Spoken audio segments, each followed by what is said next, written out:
Praise the Lord. Hallelujah. എൻ്റെ പേര് സിമി ബിജു. ഞാൻ തൃശ്ശൂർ ജില്ലയിൽ നിന്ന് മാള സ്റ്റെനിസ്ലാവോസ് ഫൊറോന ചർച്ചിൽ നിന്ന് വരുന്നു. ഞങ്ങൾ കുടുംബമായി സ്പെയിനിലാണ്. എനിക്ക് പരിശുദ്ധ അമ്മയും തിരുക്കുമാരനും ഒരുപാട് അനുഗ്രഹങ്ങൾ നൽകി അനുഗ്രഹിച്ചു. അതിൽ 3 പ്രധാനപ്പെട്ടത് ഞാൻ എടുത്തു പറയുവാൻ ആഗ്രഹിക്കുന്നു. എനിക്ക് ബർത്ത് സർട്ടിഫിക്കറ്റ് ഇല്ലായിരുന്നു. 2-3 വർഷങ്ങളായിട്ട് ഓരോ പ്രാവശ്യം വെക്കേഷൻ വരുമ്പോഴും ഒരു പ്രോസസ്സിങ് നടത്തി തിരിച്ചു പോകും. പക്ഷേ യാതൊരു കാരണവശാലും ശരിയാകുന്നുണ്ടായിരുന്നില്ല. അതിനുശേഷം ഞാൻ 2025 ജനുവരി 22 ഉടമ്പടി എടുത്തു. അതിൻ്റെ ഫലമായിട്ട് ഉടമ്പടി എടുത്ത് ഒരാഴ്ചയ്ക്കുള്ളിൽ മൂവിങ് ചെയ്യാതിരുന്ന എല്ലാ പേപ്പേഴ്സും മൂവിങ്ങായി തുടങ്ങി. അതിൻ്റെ ഇടയിൽ ഞങ്ങളൊരു വക്കീലിനെ ഏൽപ്പിച്ചു. ഇതിൻ്റെ അവസാനത്തെ റിസൾട്ട് പറയേണ്ടത് RDO ആണ്. അപ്പോൾ RDO അതിന് വിസമ്മതിക്കുകയാണെങ്കിൽ നമ്മൾക്ക് കോർട്ട് വഴി മൂവ് ചെയ്യേണ്ടി വരുമെന്ന് വക്കീൽ പറഞ്ഞിരുന്നു. അതനുസരിച്ചാണ് വക്കീലിനെ ഞങ്ങൾ ഏൽപ്പിച്ചത്. പക്ഷേ വക്കീലിനെ ഏൽപ്പിക്കുന്നതിന് മുൻപായിട്ട് ഞാൻ പരിശുദ്ധ അമ്മയെ ഏൽപ്പിച്ചു. അതിൻ്റെ ഫലമായിട്ട് പരിശുദ്ധ അമ്മ 3-4 വർഷമായിട്ട് നടക്കാതിരുന്ന കാര്യം 5-6 മാസത്തിനുള്ളിൽ ഒക്ടോബർ മാസം വന്നപ്പോൾ ഞാൻ മാതാവിനോട് പറഞ്ഞു, മാതാവേ, അമ്മയുടെ മോനെയും കൊണ്ട് RDOൻ്റെ അടുത്തേക്ക് പോകണം, എനിക്ക് ഈ ഫയൽ ശരിയാക്കി തരണം എന്ന് ഞാൻ മാതാവിൻ്റെ അടുത്ത് പറഞ്ഞു. 7-ാം തീയതി മാതാവേ അങ്ങ് ഇവിടെ പ്രത്യക്ഷപ്പെട്ടതാണല്ലോ, ആ 7-ാം തീയതി തന്നെ എനിക്കൊരു റിസൾട്ട് അമ്മ നൽകി അനുഗ്രഹിക്കണമെന്ന് പറഞ്ഞു. അതിൻ്റെ ഫലമായിട്ട് വക്കീൽ കൃത്യം 7-ാം തീയതി കാലത്ത് എന്നെ വിളിച്ച്, സിമി, RDO ഫയലിൽ ഒപ്പിട്ടിട്ടുണ്ട്, നിൻ്റെ ബർത്ത് സർട്ടിഫിക്കറ്റ് ശരിയായിട്ടുണ്ട് എന്നറിയിച്ചു. പരിശുദ്ധ അമ്മയ്ക്കും തിരുക്കുമാരനും ഒരുപാട് നന്ദി പറയുന്നു. ഇതെൻ്റെ അനുജത്തിയാണ്. അവൾ പേര് സെറീൻ ബാബു. അവൾ കുടുംബമായിട്ട് കൊടൈക്കനാലിലാണ്. 15 വർഷത്തിലേറെയായി അവൾക്ക് ഒരു ഭവനമോ സ്ഥലമോ ഒന്നും ഉണ്ടായിരുന്നില്ല. ഒരുപാട് നാളായി ഞങ്ങൾ പ്രാർത്ഥിക്കാൻ തുടങ്ങിയിട്ട്. ഞാൻ ഉടമ്പടിയിൽ ഒരു നിയോഗം ഇത് വെച്ചിരുന്നു. അതിൻ്റെ ഫലമായിട്ട് 15 വർഷമായിട്ട് നടക്കാതിരുന്ന കാര്യം 5-8 മാസം കൊണ്ട് മാതാവ് അത് നടത്തി തന്നു. ഈശോയ്ക്കും തിരുക്കുമാരനും നന്ദി പറയുന്നു. സ്ഥലം മേടിച്ചു. ഞങ്ങൾ 2 പേരും ഒരേ ഇടവകയിലാണ് ഞങ്ങളെ കെട്ടിച്ചു വിട്ടിരിക്കുന്നത്. മാള ഇടവകയിൽ തന്നെ സ്ഥലം മേടിക്കാനും അവിടെ വീട് പണിയാനും ഇപ്പോൾ വീട് പണി നടന്നുകൊണ്ടിരിക്കുകയാണ്. എത്രയും വേഗം മാതാവും തിരുക്കുമാരനും അത് നടത്തിത്തരുമെന്ന് ഞങ്ങൾ പ്രതീക്ഷിക്കുന്നു. മാതാവ് നടത്തിത്തരും. പരിശുദ്ധ അമ്മയ്ക്കും തിരുക്കുമാരനും നന്ദി പറയുന്നു. അതുപോലെ തന്നെ ഞങ്ങൾ സ്പെയിനിൽ ടൊളേദോ എന്ന് പറയുന്ന ഒരു സ്ഥലത്താണ്. ഞങ്ങൾ മലയാളികൾ 10-200 മലയാളികൾ അവിടെയുണ്ട്. 19 കുടുംബം അവിടെ താമസിക്കുന്നുണ്ട്. അതുകൂടാതെ ടോട്ടലി 200 പേരുണ്ട്. ഞങ്ങൾക്ക് മലയാള കുർബാന നടത്താനായിട്ടൊരു ദേവാലയം ഉണ്ടായിരുന്നില്ല. ഞങ്ങൾ കോൺവെൻറ്റ് ചാപ്പലിലാണ് വിശുദ്ധ ബലിക്കായിട്ട് പോയിക്കൊണ്ടിരുന്നത്.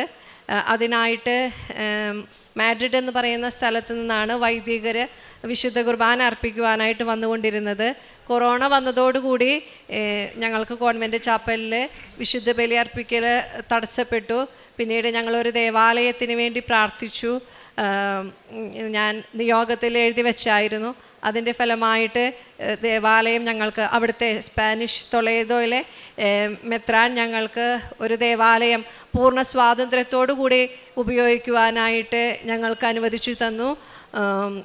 സ്ഥിരമായിട്ട് ഒരു വൈദികനെയും ഞങ്ങൾക്ക് അനുവദിച്ചു തന്നു. മാഡ്രിഡ് എന്ന് പറയുന്ന സ്ഥലത്തു നിന്നാണ് വൈദികൻ വരുന്നത്. ഇപ്പോൾ ഞായറാഴ്ചകളിലും അതുപോലെ തന്നെ പ്രധാനപ്പെട്ട എല്ലാ ദിവസങ്ങളിലും ഞങ്ങൾക്ക് ദിവ്യബലിയുണ്ട്. അതുപോലെ തന്നെ കാറ്റഗിസമുണ്ട്. ഞാൻ കാറ്റഗിസം ടീച്ചറാണ്. ഈശോയ്ക്കും പരിശുദ്ധ അമ്മയ്ക്കും നന്ദി പറയുന്നു. കാരുണ്യപ്രവർത്തികളായിട്ട് ഞാൻ ചെയ്തുകൊണ്ടിരിക്കുന്നത് പത്രം മേടിച്ച് കൊണ്ടുപോയി വിതരണം ചെയ്തിട്ടുണ്ട്. അതുപോലെ തന്നെ 3 കുടുംബങ്ങൾക്ക് ധനസഹായം എല്ലാ മാസവും കൊടുക്കുന്നു. അതുപോലെ തന്നെ ജോസഫ് അച്ഛൻ്റെ ഡെയിലി ബ്രെഡും അതുപോലെ തന്നെ ചൊവ്വാഴ്ചകളിൽ ഉടമ്പടി ധ്യാനവും ഷെയർ ചെയ്യുന്നുണ്ട്. സാക്ഷ്യങ്ങൾ കേട്ട് അതും ഷെയർ ചെയ്യുന്നുണ്ട്. പരിശുദ്ധ അമ്മയ്ക്കും തിരുക്കുമാരനും 1000 നന്ദിയും സ്തുതിയും സമർപ്പിക്കുന്നു. യേശുവേ നന്ദി, യേശുവേ സ്തുതി. റൂത്ത് 2:12 നിന്റെ പ്രവൃത്തികൾക്ക് കർത്താവ് പ്രതിഫലം നൽകും. നീ അഭയം പ്രാപിച്ചിരിക്കുന്ന ഇസ്രായേലിൻ്റെ ദൈവമായ കർത്താവ് നിന്നെ സമൃദ്ധമായി അനുഗ്രഹിക്കും.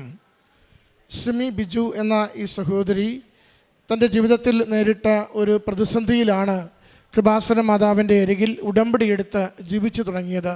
പ്രിയമുള്ളവരെ, അമ്മയുടെ കരങ്ങളിലേക്ക് നാം ഏൽപ്പിച്ചു കൊടുക്കുന്ന നിയോഗങ്ങൾ അതെപ്പോഴും ഏറെ ഗൗരവമുള്ളതായിരിക്കുവാൻ നമുക്ക് ശ്രദ്ധയുണ്ടാവണം. ചെറിയ കാര്യങ്ങളല്ല, വലിയ കാര്യങ്ങൾ. അസാധ്യമെന്ന് കരുതുന്നത്, മാനുഷിക പരിശ്രമങ്ങളിൽ പരാജയപ്പെട്ട് നിൽക്കുന്നത്, അത് ദൈവകരങ്ങളിലേക്ക് ഏൽപ്പിച്ചു കൊടുക്കുമ്പോൾ ദൈവകൃപയാൽ ദൈവശക്തിയാൽ നമുക്കത് അനുഗ്രഹമായി അനുവദിച്ച് തരും വിധം അമ്മ മാതാവും ഈശോയും ഇടപെടുന്നത് അനുഭവിക്കുവാനാവും. സർട്ടിഫിക്കറ്റിൻ്റെ കാര്യത്തിൽ മകനുടെ സാക്ഷ്യത്തിൻ്റെ പ്രത്യേകത അതാണ്. എല്ലാം നിരന്തരം തടസ്സങ്ങൾ മാത്രം ഉണ്ടായിരുന്നപ്പോഴും ആ തടസ്സങ്ങൾ മുഴുവനും മാറ്റിക്കൊണ്ട് അമ്മയുടെ ഉടമ്പടി പ്രകാരം അത് വേഗത്തിലും സുഗമമായും സാമ്പത്തിക ഭാരങ്ങളില്ലാതെയും കുടുംബത്തിന് ലഭിച്ചു എന്നുള്ളതാണ്. അതോടൊപ്പം നാം എവിടെയാണ് ജീവിക്കുന്നതെങ്കിലും സഞ്ചാരി മാതാവ്, സമയച്ചുരുക്കത്തിൻ്റെ അമ്മ നമ്മുടെ ഒപ്പം വരികയും നാം ആയിരിക്കുന്ന ഇടങ്ങളിൽ നമ്മളെ സുരക്ഷിതരാക്കുവാൻ സഹായിക്കുകയും ചെയ്യും. വിദേശത്ത് ഒരു ദേവാലയത്തിന് വേണ്ടിയുള്ള പ്രാർത്ഥനയും അത് അത്ര വേഗത്തിൽ നടക്കുന്നൊരു കാര്യം പോലുമല്ല. എന്നിട്ടും അമ്മയുടെ കരങ്ങളിലേക്ക് ഏൽപ്പിച്ചു കൊടുക്കുമ്പോൾ ഒരു ദേവാലയം ആ സമൂഹത്തിന് വേണ്ടി അലോട്ട് ചെയ്യുകയും അവിടെയുള്ള ആത്മീയ കർമ്മങ്ങൾ അനുഷ്ഠിക്കുവാനുള്ള സാഹചര്യങ്ങൾ രൂപപ്പെടുത്തി കൊടുക്കുകയും ചെയ്തതിനെയാണ് സന്തോഷത്തോടെ സാക്ഷ്യപ്പെടുത്തുന്നത്. നമ്മുടെ ജീവിത വിഷയങ്ങളെ അമ്മയുടെ കരങ്ങളിൽ ഏൽപ്പിക്കുമ്പോൾ നമുക്ക് വേണ്ടത് ദൈവസ്നേഹത്തോടു കൂടി ഉടമ്പടി ജീവിക്കുവാനുള്ള നല്ല മനസ്സാണ്. എൻ്റെ ജീവിതത്തെ വിശുദ്ധിയിൽ നിലനിർത്തും, പാപാവസ്ഥകളിൽ നിന്ന് ഞാനതിനെ പിന്നോട്ട് വലിക്കും, കുറേ കൂടി എളിമയിലും ദൈവകൃപയിലും ദൈവനാമത്തെ മഹത്വപ്പെടുത്തുവാൻ എൻ്റെ ജീവിത സാഹചര്യങ്ങളെ ഞാൻ ഉപയോഗിക്കുമെന്ന് പറയുമ്പോഴാണ് നമുക്ക് ദൈവികമായ പ്രവൃത്തികൾ, ദൈവത്തിൻ്റെ ഇടപെടലുകൾ നമ്മുടെ ജീവിതത്തിൽ അനുഭവിക്കുവാനായിട്ട് സാധിക്കുക. ഉടമ്പടി നമ്മളെ എപ്പോഴും മുന്നോട്ട് നയിക്കുന്നത് ദൈവത്തിൻ്റെ സ്വന്തമായൊരു ജീവിതത്തിന് നമ്മളെ തന്നെ ബലപ്പെടുത്തിക്കൊണ്ടാണ്. നമ്മൾ ഉടമ്പടിയിൽ ജീവിക്കുമ്പോൾ ലോകത്തിൻ്റെ മനുഷ്യരല്ല, ദൈവത്തിൻ്റെ അംബാസഡേഴ്സാണ്. ദൈവത്തിന് വേണ്ടി നിലകൊള്ളുന്നവർ, ദൈവസ്നേഹത്തോടു കൂടി സംസാരിക്കുന്നവർ, ദൈവത്തിൻ്റെ കാരുണ്യ പ്രവൃത്തികൾ ചെയ്തുകൊണ്ട് ഇന്നും ദൈവസ്നേഹം ലോകത്തിന് പറ്റിയിട്ടില്ലെന്ന് നമ്മൾ തെളിവുകളിലൂടെ, അടയാളങ്ങളിലൂടെ, പ്രവൃത്തികളിലൂടെ മറ്റുള്ളവർക്ക് പങ്കുവയ്ക്കുകയാണ്. അതുകൊണ്ട് ഈ മരിയൻ ഉടമ്പടി നമ്മുടെ ജീവിതങ്ങളെ കൂടുതൽ വിശ്വാസത്തിൽ വിശ്വസ്തയോടെ ആഴപ്പെടുവാൻ സഹായിക്കണമേ എന്ന് പ്രാർത്ഥിക്കാം. ഈ കുടുംബത്തിന് ലഭിച്ച എല്ലാ അനുഗ്രഹങ്ങൾക്കും അമ്മ മാതാവിനും തിരുക്കുമാരനും നന്ദി പറഞ്ഞുകൊണ്ട് കരങ്ങളടിച്ച് ഈ സാക്ഷ്യം നമുക്ക് സമർപ്പിക്കാം. അത്യപൂർവ ദൈവാനുഭവങ്ങൾ ഇനി നിങ്ങൾക്കും സ്വന്തം. ഈ യൂട്യൂബ് ചാനൽ ഇതുവരെ സബ്സ്ക്രൈബ് ചെയ്തിട്ടില്ലെങ്കിൽ ഇപ്പോൾ തന്നെ സബ്സ്ക്രൈബ് ചെയ്യുക. ഈ വീഡിയോ ഇപ്പോൾ തന്നെ നിങ്ങളുടെ സുഹൃത്തുക്കൾക്ക് ഷെയർ ചെയ്തുകൊണ്ട് കർത്താവിൻ്റെ പ്രേക്ഷിതരാകുക.